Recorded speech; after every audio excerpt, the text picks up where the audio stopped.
My daughter called on a Tuesday morning. I know it was Tuesday because I just set my coffee down on the kitchen counter and the garbage truck was making its rounds outside. It always comes on Tuesdays. She called to say she missed me.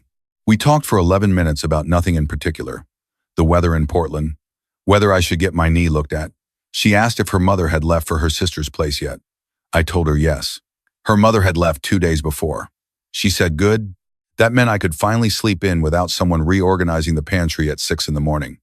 We laughed. I hung up and refilled my coffee. My wife was sitting at the kitchen table behind me. I did not turn around right away. I just stood there with the coffee pot in my hand, watching the steam rise, listening to the sound of her turning a page in whatever magazine she was reading.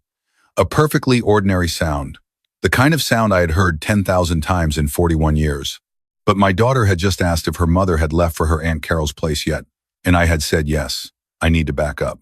My wife, I will call her Miriam, because that is her name, had told me 3 weeks earlier that her younger sister Carol had been having a hard time. Carol lives in Tucson. Miriam said Carol's husband had moved out, that Carol was not eating well, that she needed someone to come stay with her for a while.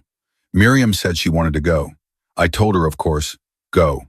Stay as long as Carol needs you. We have been married 41 years. I am 63. I retired 18 months ago from a career in commercial real estate. Our children are grown. Our house in suburban Columbus is quieter than it used to be. I told Miriam I would be fine on my own for a few weeks. She packed a bag on a Sunday evening. I carried it to the car. I kissed her on the cheek.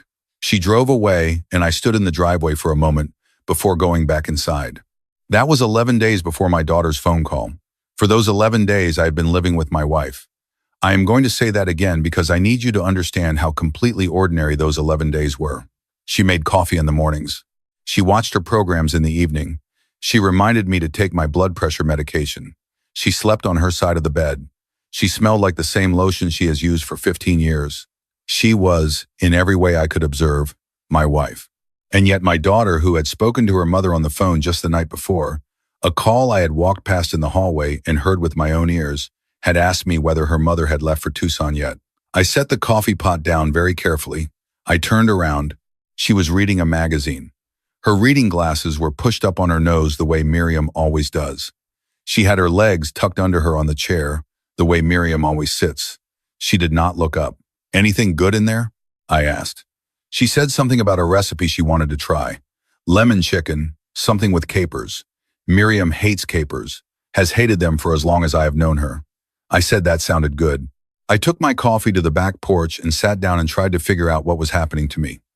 My first thought was that I was losing my mind. I am 63. My own father started showing signs of cognitive decline at 65. I have thought about that more than I like to admit. I sat on the porch and seriously considered the possibility that I was confused that Miriam had never left, that I had dreamed the last 11 days, that the conversation with my daughter had not happened the way I remembered it. But I am a man who kept records for a living. I pulled out my phone. I looked at the calendar. I looked at my texts. I had a message thread with Miriam going back 3 weeks, and it had gone quiet 11 days ago. I had one message from her on day 3. Arrived safe. Carol says hi. Talk soon. Nothing after that. I had assumed she was busy. I had not pushed. Then I looked at my call log. Last night, 7:43 p.m. My daughter. 14-minute call. I remembered walking past the hallway.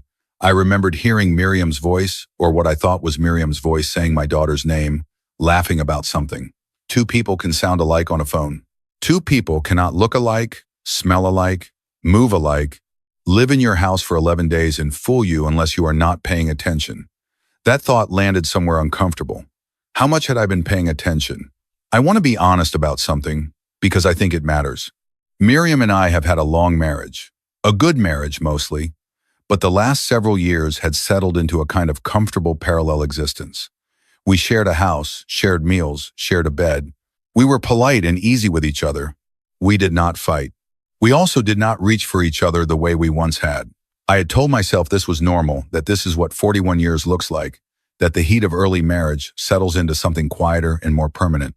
What I had not asked myself, until that morning on the porch, was whether I had stopped really seeing her. If someone asked me right then what color Miriam's reading glasses were, I would have to think about it. If someone asked me what she had said to me over breakfast that morning, I would have struggled. I had been living beside her, or beside someone, the way you live beside a piece of furniture you have had so long you stop noticing its shape. That realization was harder than anything that came after. I sat on the porch for a long time. Then I went back inside and I started paying attention. Her name, the woman in my house, was not Miriam. I did not know that yet, but I began to understand something was wrong within 48 hours of my daughter's phone call. The reading glasses were a slightly different shade. Miriam's frames are a dark tortoiseshell. These were a warm brown. Close. Not the same. The lotion was the same brand, but she applied it differently. Miriam does her hands first, then her arms. This woman did her arms first. She did not know where we keep the extra dish soap. I watched her open 3 wrong cabinets before finding it. Miriam has put dish soap in the same cabinet under the left side of the sink for 30 years. She called my daughter by the right name, but got the name of my daughter's husband slightly wrong. The first time caught herself, corrected it. She had a small scar on her left hand, between the thumb and forefinger. I have known Miriam's hands for 41 years. There is no scar there. I know there is no scar there because I held her hand in a hospital waiting room when our son was born, and I studied every line of it. I said nothing. I let her believe I had not noticed. I am a man who spent 30 years negotiating commercial real estate contracts. I know how to keep my face calm when my mind is running hard. I called my son that afternoon from the car, parked in a grocery store lot 3 miles from the house. I told him I needed to ask him something, and that I needed him not to say anything to his mother. He was quiet for a moment, and then he said, "Okay, Dad, what is it?" I asked him when he had last spoken to his mother. He said a few days ago. Why? I asked him what they had talked about. He paused. He said she had sounded a little off, actually, distracted. He had mentioned the thing about my knee, that I should get it looked at, and she had not remembered that we had talked about my knee recently, which was strange because Miriam is the one who brought it up in the first place. I thanked him. I told him not to worry. I said I would explain soon. I sat in that parking lot for 20 minutes. Then I bought groceries and drove home and made dinner alongside a woman who was not my wife. Here is what I pieced together over the following 4 days, and what I later confirmed. Carol's marriage had been in trouble for over a year. What I did not know was that Miriam's involvement in that trouble was not as a supportive sister. She had been helping Carol's husband, a man I will call Dennis, move money out of accounts that Carol had access to. Small amounts, structured carefully to avoid scrutiny. I had seen the same technique used in 3 real estate fraud cases during my career. The amounts were small enough that I had not noticed them missing from joint accounts, but they added up. The trip to Tucson was a cover.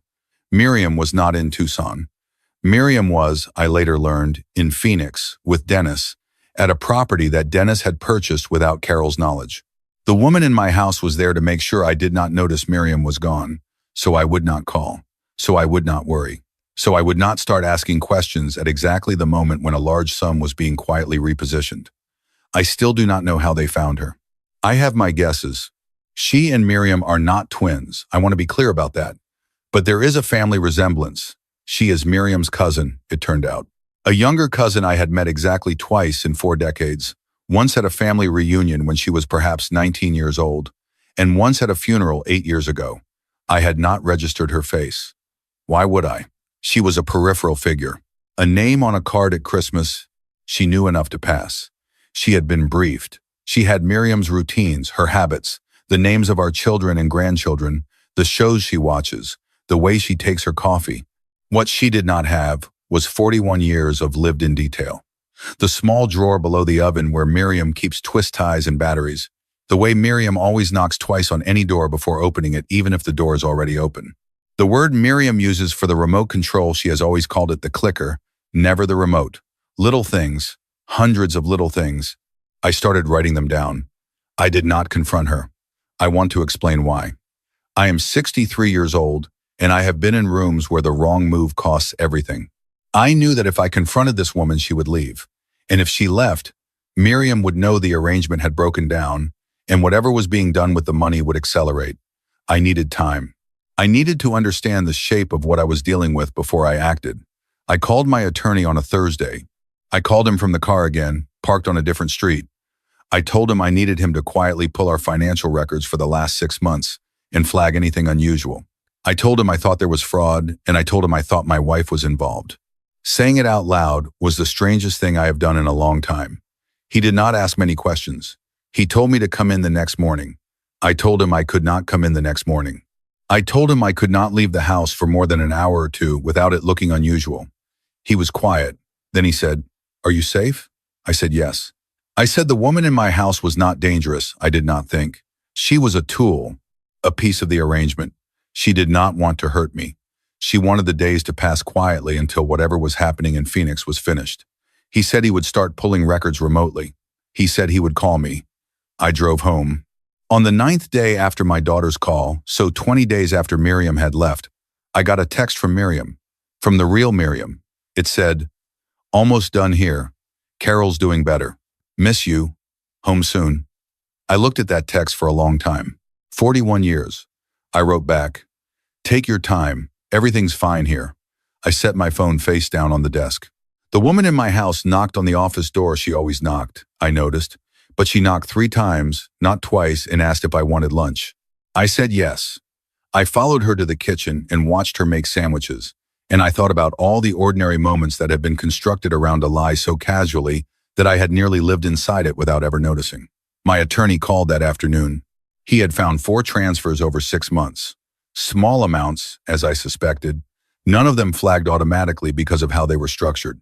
Total, across everything, they had moved roughly $63,000. He said he thought there was more, possibly from accounts that predated our marriage, that he did not have visibility into. He was referring me to a forensic financial specialist. He also told me that the property in Phoenix he had found it through a deed search was titled in Dennis's name alone, but that there was an LLC with a registered agent address that matched a P.O. box in Carol's hometown. An LLC that Miriam had signed documents for 18 months ago. 18 months ago, I had retired 18 months ago. I had been home more. I had been, I thought, paying more attention. Apparently not. On the 23rd day, Miriam came home. I had spent 4 days preparing for this. I had spoken with my attorney twice more. I had spoken with my son once briefly and given him enough to understand that I needed him to stay calm and let me handle this my way. I had not spoken to my daughter again, not because I do not trust her, but because she and her mother have always been close, and I could not risk anything shifting before I was ready. I had also done one more thing. I had placed 2 small cameras in the common areas of the house. I want to be clear that I agonized over this.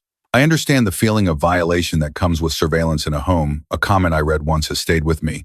The idea that if you need cameras in your own house, the trust is already gone. That is true. I knew the trust was already gone. The cameras were not to rebuild trust. They were to build a record. I also drove to a notary and signed and dated a personal statement describing in detail every observation I had made about Miriam's cousin from the day my daughter called to the day Miriam returned. Every cabinet she opened. Every word she mispronounced. Every night she knocked 3 times instead of 2. When Miriam walked through the front door on a Wednesday evening with her suitcase, I was sitting in the living room. Her cousin was in the kitchen. I watched the 2 of them see each other. It was a very brief moment. Miriam's cousin said something I did not catch, softly, and Miriam set her bag down and looked at me. I looked back at her. I said, "Hello." She said, "Hello." We stood there in the ordinary silence of a 41-year marriage, and I could feel her measuring how much I knew. I said, "How is Carol?" She said Carol was doing much better. "Thank you for asking." I said, "That's good." I asked if she was hungry. She said yes. We had dinner, the 3 of us, and it was the strangest meal I have sat through in my life. Miriam's cousin left the next morning. She came downstairs with her bag packed, and Miriam walked her to the door, and they held each other for a moment in the doorway. I stood in the kitchen and listened. I did not confront Miriam that day or the day after. I let 5 more days pass. I let her settle back in. I let her make the coffee and watch her programs and remind me to take my medication. I let her believe the waters were still. On a Sunday morning, while she was in the garden, my attorney served the papers. She came inside with dirt on her gloves and found the envelope on the kitchen table and sat down and opened it and did not say anything for a long time. I was standing by the window. Same window where I had first stood and thought about what it meant that my wife was sitting at the kitchen table behind me. She asked how much I knew. I told her, all of it, the transfers, the LLC, the property in Phoenix.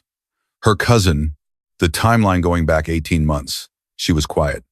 I told her my attorney had already been in contact with Carol's attorney Because Carol had her own reckoning coming with Dennis and the money that had been moved partly on her behalf without her knowledge, or so Carol claimed. And I am still not certain where the truth sits in that. Miriam looked at me and said, "I was going to tell you." I said, "When?" She did not answer. I said I believed her, that she had probably planned to tell me someday in some version of events where it was easier. I said I understood that people make decisions in stages and convince themselves each stage is temporary, and before long the stages have become the whole shape of a life. I said that, and I meant it. And I also meant it when I told her I wanted her out of the house by the following Friday. She asked if there was anything left to talk about. I told her I had done my talking. I had been doing my talking inside my own head for 23 days, and I had run out of things to say that would change anything. She asked about our son, about our daughter. I told her that was her conversation to have. She left on a Thursday, one day early. It has been 4 months now. Our son is cautious with both of us, which is fair. Our daughter has not spoken to her mother since the conversation where Miriam tried to explain, and our daughter asked a question Miriam could not answer, and I do not know what that question was. My daughter has not told me. I have not pushed. I live alone in a house that is quieter than I expected. I have gotten my knee looked at, finally. The diagnosis was boring, some mild arthritis, some wear. The doctor said I should walk more. I have been walking more. There is a park 2 miles from the house that I had driven past for 15 years without stopping. I stop there now. I think sometimes about attention, about how we move through the rooms of a life with the people we love and stop seeing them with any real clarity, and what that costs, and who pays it. I had not been a bad husband in any dramatic sense. I had been, I think, an absent one present in the body, gone in the ways that matter. I am not sure that excuses what she did. I am sure it does not. But I have found that trying to hold the two things at once, the wrong that was done to me and the ways I was not fully there, makes me a more honest man than I was before any of this happened. Some mornings I stand at the kitchen window and watch the light come in across the countertops, and the house is very still. There is a kind of peace in it that I am still learning to trust. Not the peace of everything being fine, the other kind. The kind that comes when you have stopped pretending. I am 63 years old. I have a bad knee and a park I finally stopped to visit and a great deal of time to figure out what it means to pay attention. I think that is enough to work with.